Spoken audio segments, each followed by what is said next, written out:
CTV Edmonton, local breaking news with Jeremy Thompson. An absolutely shocking news release sent out already while this committee is in discussions.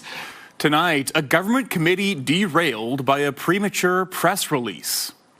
Good evening. The UCP government's move to add a separation question to this fall's referendum has been delayed by its own misstep. Just as a bipartisan committee was discussing the motion to add the question, the UCP caucus issued a press release stating it had already been approved. Before that moment derailed the meeting, Thomas Lukazik was answering clarifying questions about his Forever Canadian petition. UCP committee members argued his question should go to referendum because that's what people were told would happen when they signed on last summer. Their public communications clearly presented the initiative as one intended to lead to a referendum. We didn't advance this question. You did advance this question. Why did you mislead them? A judge recently dismissed an effort by Stay Free Alberta to put a pro-separation question to Albertans. That was deemed unconstitutional because the group did not consult First Nations. Premier Danielle Smith called it an error in law that her government would appeal. Lukazik believes today's meeting was a way to avoid that potentially lengthy court process to get separation proceedings on the referendum ballot on October 19th anyway. As a citizen, I am insulted. And I think the 400-some thousand Albertans who signed this petition, frankly, and the separatist petition, should be insulted too. Because this was just a theater. The UCP is a separatist party. They were determined to have a referendum on separatism for the past year, and they've done everything they could to make sure that that happens. And Minister Jason Nixon says the UCP is not a separatist party. In the end, the committee did not vote on adding a referendum question on separation. That vote will likely happen at a meeting scheduled for tomorrow afternoon. Well, 2 UCP ministers have resigned from cabinet ahead of a shuffle. Finance Minister Nate Horner says he will be stepping down from his role. Hospital and Surgical Health Services Minister Matt Jones says he will also be stepping back from cabinet. Neither will seek re-election. Both reaffirmed their support for the party and said they will continue serving as MLAs in their respective ridings until the next election. New members of cabinet will be sworn in at Calgary's McDougall Centre tomorrow morning. A new poll shows the majority of Albertans asked believe the government is redrawing electoral maps to improve its chances in the next election. The survey is by Probe Research on the new approach the United Conservatives are taking with the boundary changes. Last month, the government voted to scrap recommendations from an independent panel and instead strike a UCP-led committee to come up with the new maps. The opposition NDP is accusing the government of rigging the ridings to its benefit. The poll results also show more than 2/3 of Albertans agree boundaries for urban ridings should stay within city limits. We saw a very strong majority of Albertans saying that electoral boundary changes should be made by an independent commission and not by elected officials. And that crossed partisan boundaries too, which you often don't see in public opinion research. The online poll surveyed nearly 1,500 Albertans and has a margin of error of plus or minus 2.5, 19 times out of 20. The province is now looking for a current or retired Alberta judge to lead the Boundary Review Committee. Well, Edmonton police have seized more than $8 million worth of cocaine as part of a national drug trafficking investigation. EPS says it worked with Winnipeg Police and Parkland RCMP on the 2-year investigation. In February, Alberta officers executed a search warrant at 109th Street and Jasper Avenue. In addition to cocaine, officers also found meth, a buffing agent, a gun and ammunition, and around $30,000 cash. A 26-year-old man is facing drug and weapons charges. Across Canada, 33 people have been arrested and 174 charges laid in connection with the investigation. Well, some local hospitality businesses have a warning for others. They say they're still owed thousands of dollars for taking part in last year's Edmonton Beer Fest. As CTV's Evan Kenny reports, this year's fest is just weeks away, and it's still unclear what it will look like. Christopher Necessito is opening his food truck, hoping this time he'll make some money. He brought his business to the Edmonton International Beer Fest last year, expecting to make thousands of dollars in profit. Instead, we sold our product through tickets.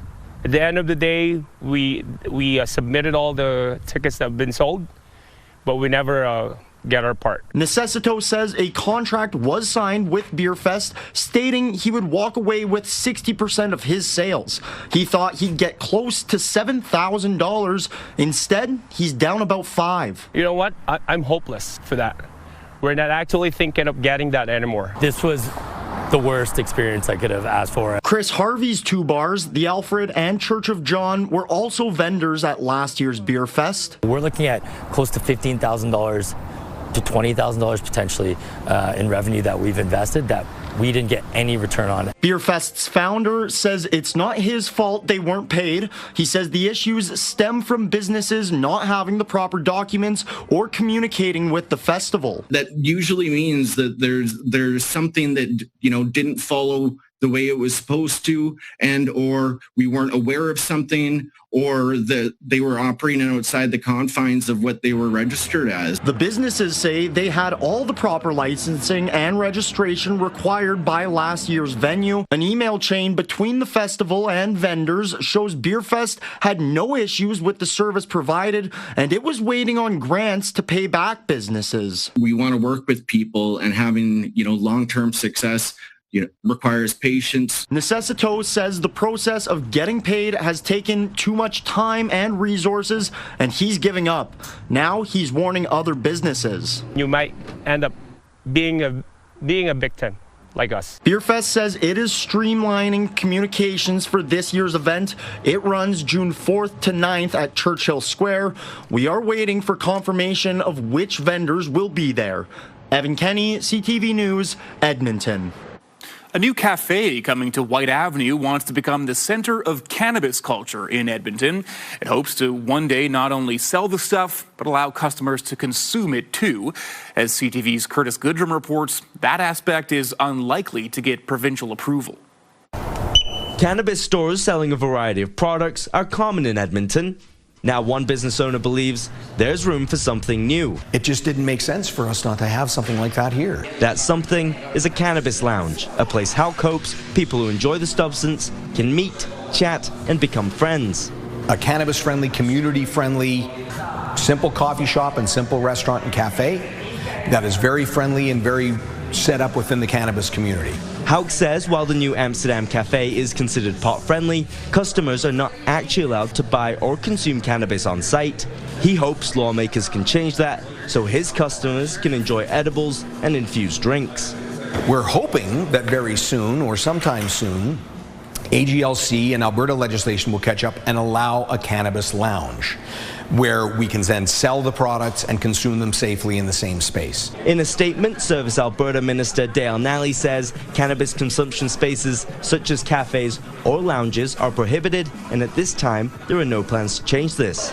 In a statement, the City of Edmonton says if the province chooses to allow cannabis lounges to operate in Alberta, they will need time to go through their own engagement and consultation process. White Ave has historically always been the wicked and weird place in Edmonton. Area Councillor Michael Jans is interested in the idea if it gets provincial and municipal approval. I think we're seeing changes in drinking cultures, changes in demographics, changes in people's habits. If this is something new that takes off, that could work, I'm interested to see it. We have to wait for that legislation to catch up before we can start offering those products to our customers. The new Amsterdam Cafe is aiming to open in early June. Curtis Goodrum, CTV News, Edmonton. A new facility in Edmonton will make it easier for you to sort your recycling while also keeping more materials out of the landfill. The facility will have close to 20 optical sorters, so that it uses a lot of technology versus the historical way of recycling, which was a lot of manual sorting labor, which is challenging roles to fill. Waste Management says the new technology will improve sorting accuracy. Materials that pass the recycling test will be sent to packaging producers and turned into products. In October, the province will begin recycling even more materials, including glass containers, styrofoam, aerosol containers, laminated paper, and more. People are busy these days. They don't have time to try and figure out what can or can't be put in recycling. So having one standardized list across the province is going to make it so much simpler for them and hopefully encourage more people to recycle. Half of Alberta's residential recycling will come through this facility when it opens early next year. To celebrate Paramedic Services Week, Edmonton emergency crews opened up their headquarters, hoping to support paramedic students on their career path. CTV's Connor Hogg has more. A hands-on experience helping future first responders figure out where they want to go. This is an opportunity for paramedic students from all the different faculties around the city here to come in and see, what a career without paramedic health can look like. I think it's really important for us to demonstrate those avenues to these students. Crews that operate on the ground and in the air are showing potential new paramedics the ropes.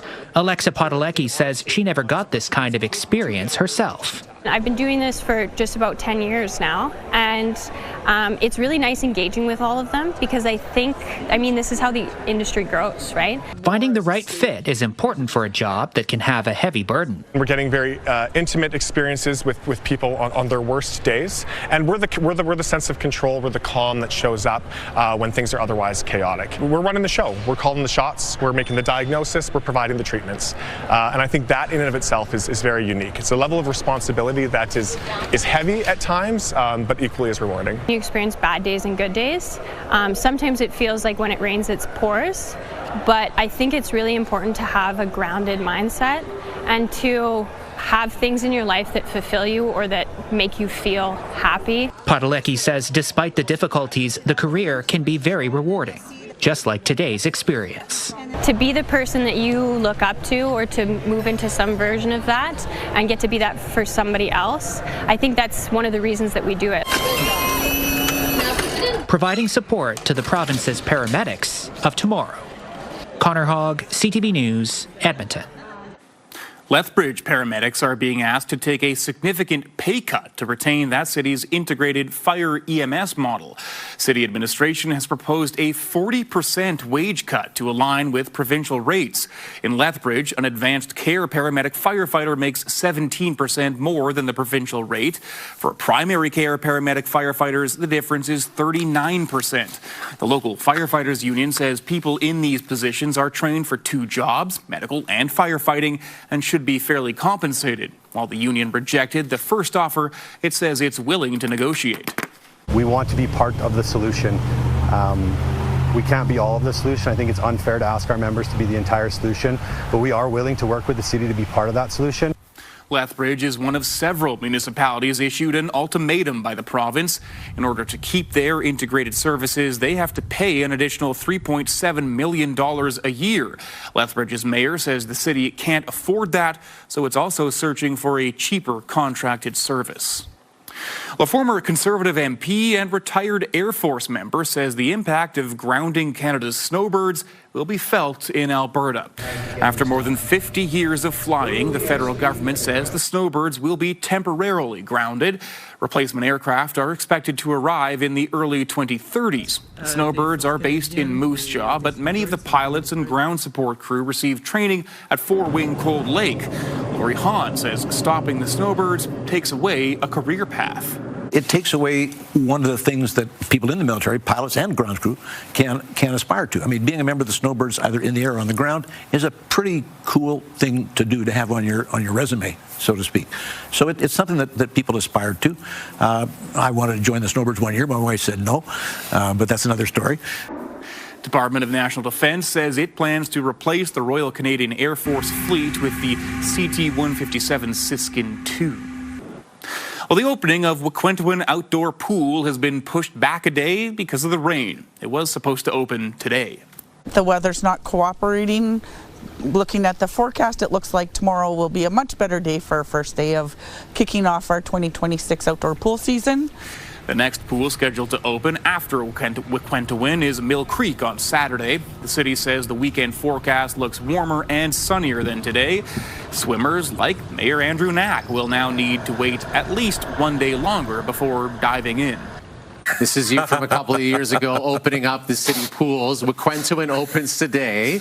Will you be taking a dive later today? I wasn't offered that option. I don't know. Maybe because if you look at that, that's embarrassing. So they're like, we don't need the mayor on camera doing that anymore. Queen Elizabeth Pool is scheduled to open May 30th. Fred Broadstock and Board and Outdoor Pools will open in June. Well, and when we come back, dream come true. We'll introduce you to a local athlete who's about to represent his country on the beautiful game's biggest stage. It's almost always felt like a dream that was like a little bit far out of reach, but now that it's happened, it's kind of like dang, I actually did it. Good evening, folks. 12 degrees for a daytime high in Edmonton, and after a cloudy day today, with skies clearing, we're going to slip close to the freezing mark in the city. Off to the south and to the west of the Edmonton area, we have frost advisories for tomorrow morning. We'll talk a little bit more about that and the big warm-up that kicks in tomorrow afternoon in just a few minutes.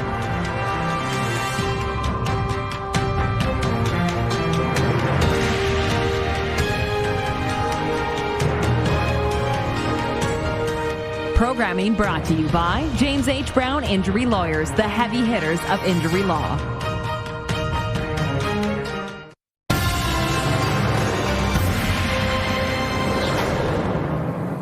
Alberta is getting a new welcome sign. The Transportation Ministry released this image of what the sign will look like. It replaces the Wild Rose Country slogan with Strong and Free. The old signs have been around for more than 40 years. 22 signs will be installed at provincial border crossings at a cost of about $3.5 million. Crews will start replacing the signs this fall. A local soccer player is preparing to take part in the sport's biggest tournament this summer.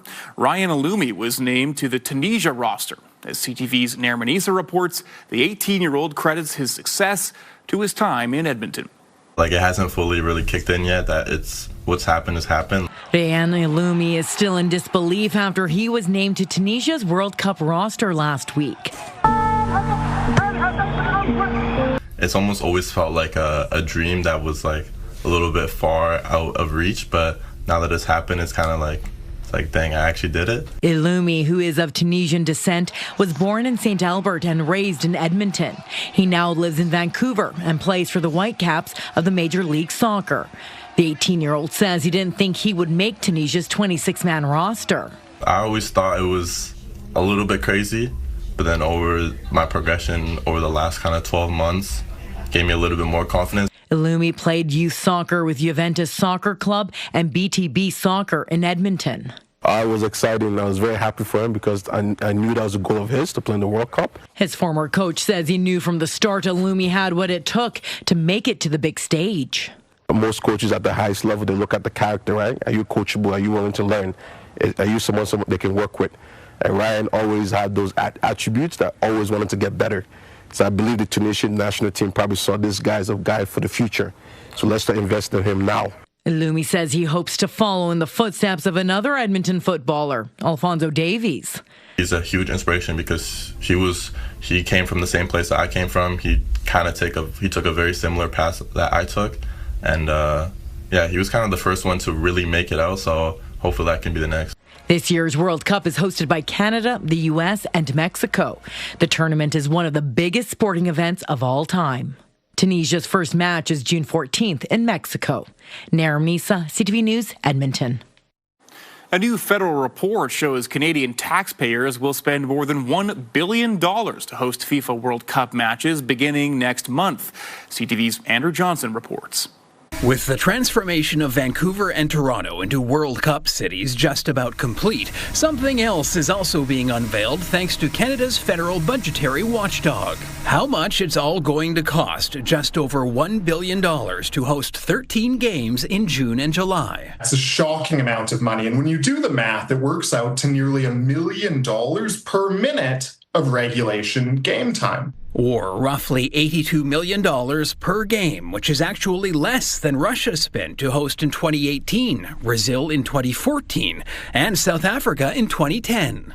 But one sports economist points out, with Canada co-hosting alongside the U.S. and Mexico, what we're paying for doesn't quite compare. Well, we're not getting any of the major elimination matches. We thought that if we were hosting the World Cup, we would actually see something of consequence. The report indicates close to $500 million for FIFA is coming from Ottawa, the rest from provincial and local governments to pay for things like security, infrastructure, and stadium upgrades. FIFA estimates a multi-billion-dollar economic benefit for Canada. BC's premier last week predicted the tournament will bring 1 million visitors to Vancouver over the next 5 years. The mayor has led the charge. This is an amazing opportunity.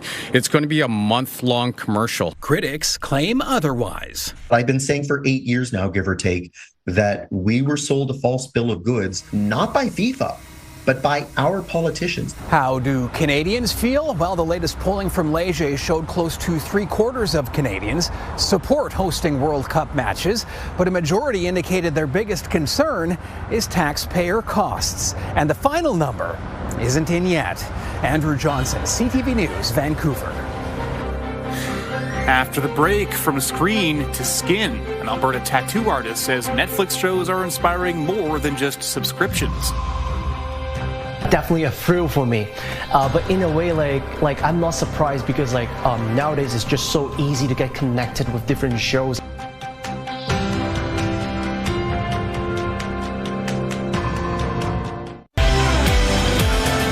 Thursday on Your Morning, Canadian comedian Tom Green joins us to talk about his new show, Taking Him Back to the Farm, plus why young people are leaving Canada and the role AI is playing. Your Morning Edmonton, weekdays. Programming brought to you by Green Tree Outdoor Living, where your dream yard becomes a reality. Welcome back. 6 degrees cooler than average today, with just 12 going in the books as the daytime high today. It was way above zero this morning, but we'll be close to the freezing mark tomorrow morning as skies are clearing out a little bit. We do have frost advisories for Red Deer all the way up into the Whitecourt region, somewhere in the 0 to -4 range through those areas. In Edmonton, I think inside the Henday, we're going to be frost-free. Some outlying areas might see a little bit of patchy frost, though, early tomorrow morning. We'll start the day with mainly sunny skies here in Edmonton. Increasing cloud sliding in from the west-northwest through tomorrow afternoon. I don't think we'll see any precipitation here in the city, but east central, northeastern Alberta, you might see some widely scattered showers, maybe the odd thunderstorm. Same goes for parts of the Peace Country closer to that low pressure system. The big story for us here in Edmonton is not so much rain. Friday night, Sunday night, Monday night, you have a chance of some scattered showers. Watch the warm-up. This is the big story. It was cool today. We're back close to 20 for a daytime high tomorrow, and then into the low to mid-20s for Friday through the weekend and into early next week. Saturday's probably the warmest day that we'll see through the next 4 or 5 days, somewhere around 24, maybe 25 for a daytime high. 5 degrees, Fort McMurray tomorrow morning, 6 for Lloydminster. Grand Prairie well above zero, but Red Deer, Jasper, Banff, through the Whitecourt, Drayton Valley areas, all expected to be around or slightly below zero to start the day. 20 in Fort McMurray with some sunshine, cloudier skies back further to the west and northwest. 20 in Grand Prairie, 19 for Red Deer, and here in the city we'll get to about 19 for a high. Sunshine in the morning, clouds in the afternoon, and light wind. 21 Friday with a mix of sun and cloud. Slight chance of a scattered shower late in the day. Mid-20s Saturday, and then around 20 or 21 Sunday, Monday, and still in the low 20s for daytime highs through the rest of next week. That is your forecast. Well, the Edmonton Riverhawks have unveiled a new Indigenous logo for the 2026 season. The team says 20% of all merchandise sales featuring the logo will go towards the Bent Arrow Traditional Healing Society. The proceeds will support cultural programming and ceremonial opportunities through Bent Arrow. Local Métis and Cree artist Conrad Plews designed the logo. He says he wanted to invoke a feeling of moving water and incorporate elements similar to Indigenous beadwork. The Riverhawks will wear jerseys featuring the new logo for the home opener and Indigenous Celebration Night next Friday, the 29th. An Alberta tattoo artist is among several asked by Netflix about how its shows are inspiring body art. Calgary tattoo artist Alex Chen says he's seeing at least one client a week requesting a tattoo of their favorite character from a Netflix program. According to a nationwide survey by Netflix Canada and Abacus Data, 9% of Canadian subscribers surveyed have a tattoo inspired by shows from the streaming service.